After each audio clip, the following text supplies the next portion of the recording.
ஆண்டவரே உம்மை பின் தொடர்பவர் வாழ்வின் ஒளியை கொண்டிருப்பார். ஆண்டவரே உம்மை பின் தொடர்பவர் வாழ்வின் ஒளியை கொண்டிருப்பார்.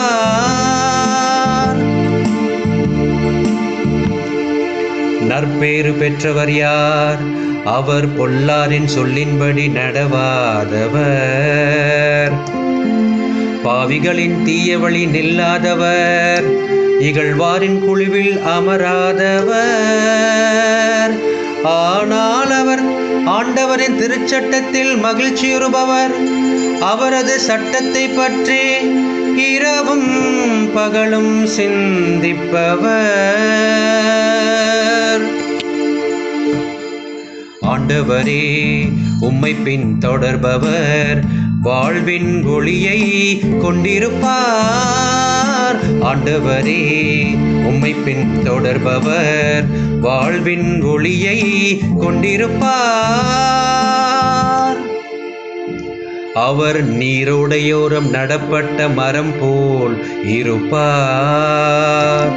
பருவகாலத்தில் கனி தந்து என்றும் பசுமையாயிருக்கும் அம்மரத்திற்கு ஒப்பாவார்.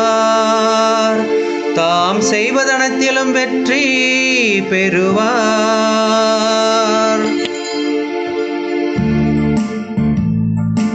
ஆண்டவரே உம்மை பின் தொடர்பவர் வாழ்வின் ஒளியை கொண்டிருப்பார். ஆண்டவரே உம்மை பின் தொடர்பவர் வாழ்வின் ஒளியை கொண்டிருப்பார். ஆனால் பொல்லார் அப்படி இல்லை, அவர்கள் காற்று அடித்துச் செல்லும் பதரை போலாவர். நேர்மையாளரின் நெறியை ஆண்டவர் கருத்தில் கொள்வார், பொல்லாரின் வழியோ அழிவை தரும். ஆண்டவரே உம்மை பின் தொடர்பவர் வாழ்வின் ஒளியை கொண்டிருப்பார். ஆண்டவரே உம்மை பின் தொடர்பவர் வாழ்வின் ஒளியை கொண்டிருப்பார்.